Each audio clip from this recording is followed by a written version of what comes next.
Welcome back to one more blog. మీ రాజేశ్వరి కృష్ణ 1910. అందరూ happy కదా? హోప్ నేను కూడా చాలా అంటే చాలా బాగున్నా. ఈరోజు మా అమ్మాయి చూడండి, భోగి కదండి, ఈరోజు భోగి సెలబ్రేషన్ ఎంత బాగా చేసుకున్నాం అన్నది మీకు చూపిస్తున్నాను. తెల్లవారుజామున వచ్చేసి ఒక 3:30 అట్లా అవుతుంది. మా వీధిలో అయితే కనుక ఎంత బాగా సెలబ్రేట్ చేస్తారంటే తప్పకుండా 3:30కి అట్లా లేస్తారు. భోగి ముందు రోజే అన్నీ చేసేసుకుంటారు. ఇక వచ్చి మా వీధిలో పిల్లలందరూ చూడండి ఎంత బాగా భోగి మంట వేసి ఎంత ఎంజాయ్ చేస్తున్నారు. అందులో మా వారు కూడా ఉన్నారనమాట. మేమైతే కనుక భోగి అనేది చాలా బాగా సెలబ్రేట్ చేసుకున్నాము. వీధి అందరూ కూడా చక్కగా ప్రతి ఒక్కరు భోగి మంట దగ్గరికి అనేది వస్తారు.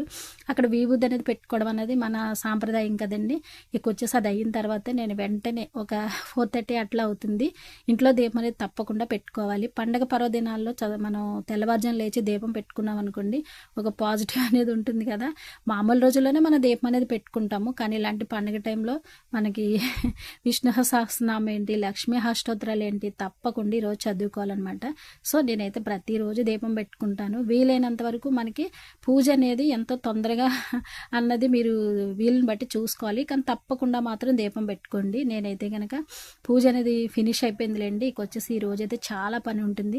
ఎంత సరదాగా ఉంటుందంటే ప్రతి ఇంట్లోనూ కూడా చుట్టాలతో, ఆడపిల్లలతో, ఈ ఫ్యామిలీతో ఎంతో బాగా ఎంజాయ్ చేస్తూ ఉంటాం కదా. ఈ రోజైతే కనుక నాకు ఫుల్ బిజీ అనే చెప్పొచ్చు. అంటే కొంచెం మనకి స్టిచ్చింగ్ అనేది ఈ రోజుతో కొంచెం బిజీ అనేది తగ్గిపోతుందిలేండి, కొంచెం ఫ్రీ అయిపోతాము. కానీ పిల్లలు వస్తారు, ఫ్యామిలీతో మనం అవి ఇవి వండుకోవడం అన్నది చాలా అంటే చాలా బిజీ ఉంటుంది. లేడీస్ అనేసరికి చాలా బిజీ ఉంటుందండి. పండగలే కాదు, ఏదో ఒక పని అనేది పెట్టుకుంటాం కదా. ఈ రోజైతే నేను ఎట్లా చేశాను, మా ఇంటికి మా ఊరి రామాలయం ఉంటుంది చక్కగా, మనకి రాముల వారు అనేది ప్రతి ఇంటికి వచ్చి చక్కగా దేవుడు అనేది మనకి చూపిస్తారనమాట. వీలైనంత వరకు మేము ఎట్లా సెలబ్రేట్ చేసుకున్నాము, భోగి అనేది ఎంత బాగుంటుంది అన్నది మీకు చూపిస్తాను. మాకు ఫస్ట్ ఆఫ్ ఆల్ ముందుగా అయితే కనుక ఈరోజు అయితే మనకి హరిదాస్ గారు వస్తారండి. ప్రతి ఇంటికి కూడా హరిదాస్ గారు వస్తారు. మాకైతే కనుక ఈరోజైతే మా బాబుతో చక్కగా నేను హరిదాస్ గారికి బియ్యం వెంటి మనకు వస్త్ర రూపంలో హరిదాస్ గారు పెట్టడం అనేది ఈరోజు చాలా మంచిది. నేనైతే ప్యాంటు షర్టు మనకి తోచినంత బియ్యం, ఒక కుంచుడు కానీ ఒక అడ్డుడు కానీ బియ్యం అనేది ఇవ్వడం చాలా మంచిది అనమాట. ఈరోజైతే మా బాబు మా దగ్గర ఉన్నాడు కదా అని చెప్పేసి బాబుతో హరిదాస్ గారికి అనేది ఇప్పించాను. మీకైతే ఆ క్లిప్పింగ్ అనేది కొంచెం మిస్ చేశానులేండి.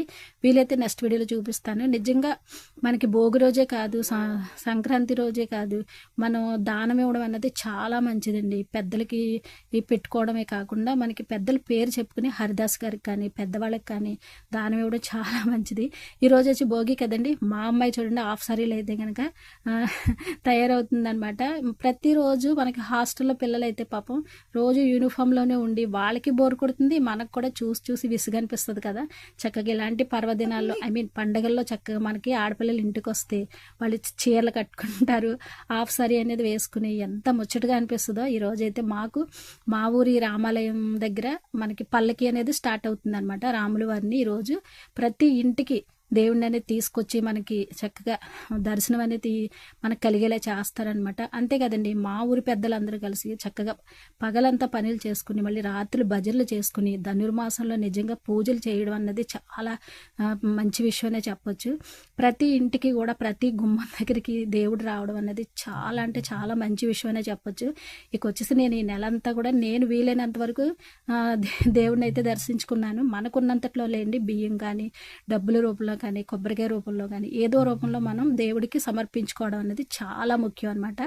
ఇక వచ్చి నేను ప్రతిరోజు నేను ఇస్తున్నాను కదా అని చెప్పేసి ఈరోజు నా ఇంటి బిడ్డ మా పాపం ఉంది కదా అని మా పాపతో ఇప్పిస్తున్నాను అనమాట.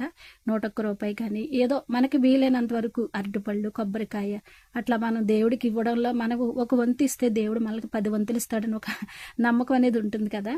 నిజంగా ఎంత బాగుంటుందంటే రామాలయం మనకి రాముల వారు వచ్చేసి మన ఇంటి దగ్గరికి మనకి రావడం అనేది ఎంతో పుణ్యం చేసుకునే ఉంటాం కదండి మనం. ఈ రోజైతే చక్కగా నేనేంటి మా పాప ఏంటి మా వారేంటి చక్కగా పల్లకి అనేది ఆ దేవుణ్ణి మోయడం అంటే ఎంతో అదృష్టం ఉండాలి కదండి. చక్కగా మా పాప ఉంది కాబట్టి మా పాపతో కూడా నేను ఈ దేవుణ్ణి అనేది దేవుణ్ణి కూడా చక్కగా పల్లకి మోయడం అన్నది ఒక మనం చేసుకున్న పుణ్యం అనే చెప్పొచ్చు.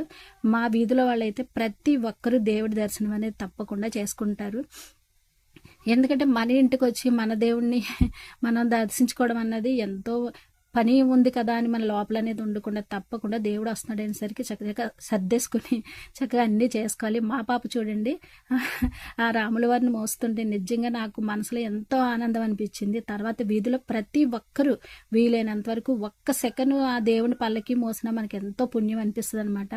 అలా ప్రతి ఒక్కరూ వీధిలో మహిళలందరూ కూడా ఆ పల్లకి అనేది మోయడం జరిగిందనమాట. భోగి రోజు అయితే కనుక నిజంగా ఈ దేవుడు మన ఇంటికి రావడం అన్నది ఎంత పుణ్యమో చేసుకుని ఉంటాం మనం.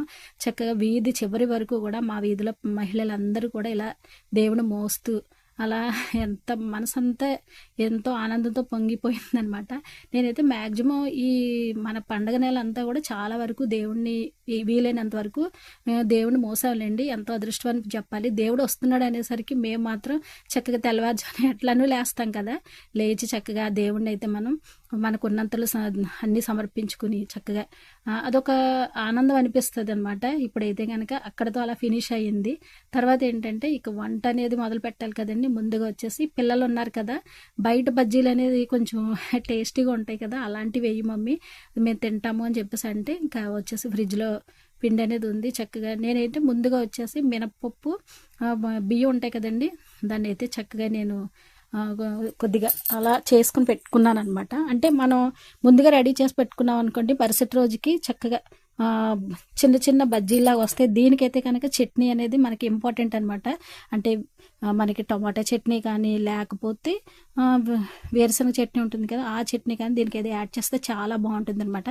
ఇట్లా వచ్చి ఒక 5-6 వాయిలని వేసాను, చాలా టేస్టీ అనిపించింది. అవి వచ్చేసి మృదువుగా చక్కగా చట్నీ ఉన్నదనుకోండి ఎన్నైనా తినొచ్చు అనమాట. బయట కూడా మనకు వచ్చేసి ఇవైతే చాలా టేస్టీగా ఉంటాయి, కానీ బయట ఫుడ్ అనేసరికి కొంచెం ఆయిల్ అనేది ఎక్కువగా ఉంటుంది కదా, చేత నేను కొంచెం ఆయిల్ గురించి అవాయిడ్ చేస్తూ ఉంటాను. కానీ టేస్ట్ అయితే మాత్రం సూపర్ అనే చెప్పొచ్చు.